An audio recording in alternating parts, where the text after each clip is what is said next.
Hello guys, hope you all are well. So today we are going to study the topic that is implementation of marks in Tableau.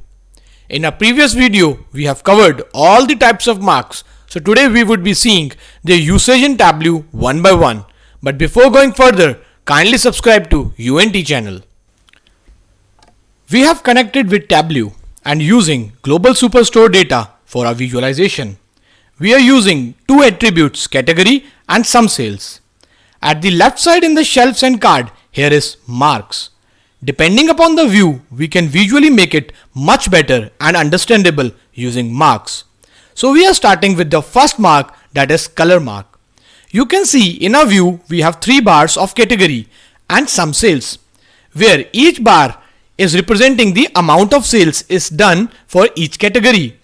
Now we can make it visually much better, as all the categories are not related with each other and hence needs to be shown distinctly. So we can color them with discrete element, that is category, and we can see that color for each bar is totally distinct, which shows that every bar is independent to each other. Whereas if we want the color of bar in order of sales, that is the one having more sales should be darker in color and the one having less sales should be lighter in color. This type of color can be performed using Myers, and we have used sum sales for performing this. At the right side, you can see that there is a color palette. For continuous fields, the color palette can be continuous and it can be diverging too. Whereas for discrete elements, the color palettes are categorical in nature. I have mentioned the link in the description below where I have explained what are different type of color palettes in Tableau. Further after color, we have size. Size would be representing the view with high and low value difference, and for which if we drag some discount over to size, then it would show thin and thick bars, where very easily you can see that office supply have highest discount, so is widen than the other bars.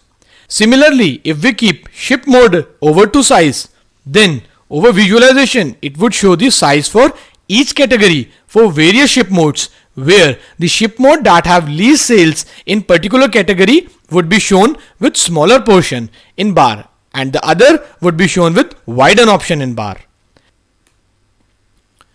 After size, we have label, which would help to understand the graph in easy manner.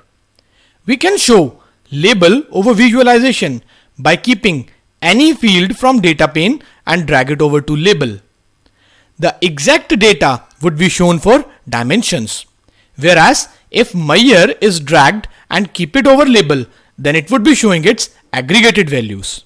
So via this, it is very easy to know that what is the amount of sale technology is performing, and similarly what is the amount of sales furniture and office supply is performing.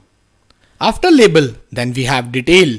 Detail would help to show some extra detail visualization on hovering the data. As you can see here, while hovering, we are getting the information of category and sales for each of the bar. And as if we drag dimension, that is ship mode, over to detail, in every category, now it would show its information and would segment the information in further level of detail. And we can clearly see that it is telling us about category, particular ship mode for that category, and the sales in that category and in that ship mode. Similarly, we can see the further level of detail.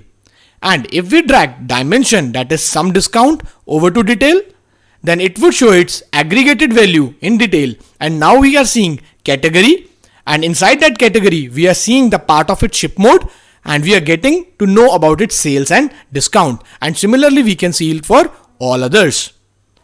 Further, we have tooltip, which can do all the tasks like detail, but beside to it, it can also show some extra customized information for hovering the view, and for that we have to click over tooltip option.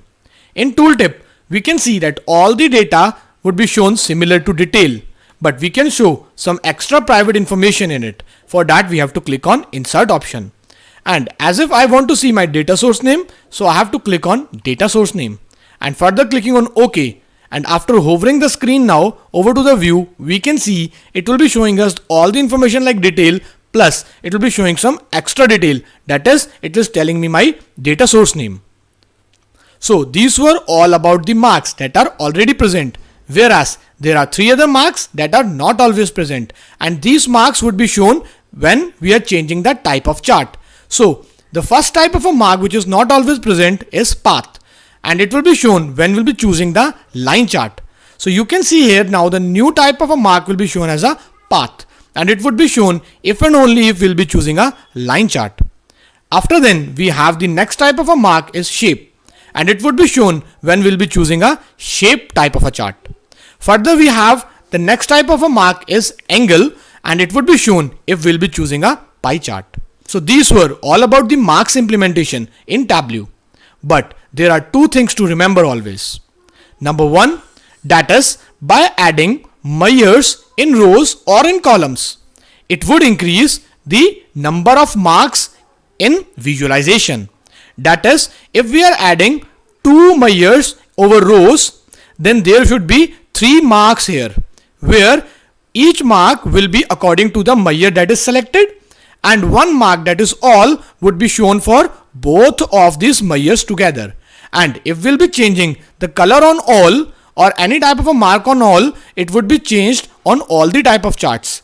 Whereas if we want to change any of the mark independently, then we have to change it for only that particular measure. For example, I want to change the color for some discount, and for that I have to choose some discount mark, and we can color it with market. So now you can see that in some discount chart the color is done on the behalf of market, whereas on the some sales chart the color is done on the behalf of category.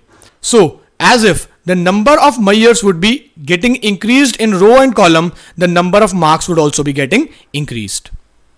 Second thing to remember is that by adding anything over to mark, it would help to detail the data in smaller granules and would further help in detailing the data.